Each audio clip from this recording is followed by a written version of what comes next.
मौलाना साहब ई दोनों लड़का लड़की भाग के शादी करत रहे हैं। हाँ मौलाना साहब, ये दिनों का भगत हमें पकड़ा है। मौलाना साहब तुम लोग चाहे जौन कर लियो मगर हम दोनों इस शादी करके रही भाई। बदतमीज, तो का शर्म नहीं आवत? मौलाना साहब के सामने इस तरह बोला जाता है?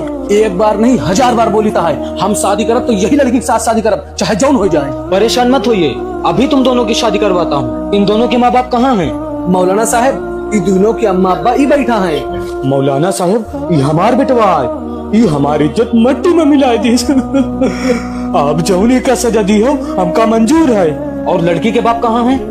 हम ही मौलाना साहब लड़की के बदनसीब बाप जब ही पैदा भई रही ना पूरे गांव में मिठाई बंटवावा रहा कि हमारे किया बिटिया पैदा हुई मगर आज ये हमारी इज्जत पूरे गांव में मट्टी में मिला दी। मौलाना साहब ई दिनों का ऐसी सजा दे पूरे गांव में कौनो लड़की लड़का भाग के शादी करके हिम्मत न कर सके। हमने आप सबकी बात सुन ली, अब सजा देने का वक्त आ गया है। तैयार हो जाओ तुम दोनों। मौलाना साहब आपके हर सजा हमका मंजूर है, बस आप हमारे एक सवाल के जवाब दे दो बस। कैसा सवाल है, पूछो।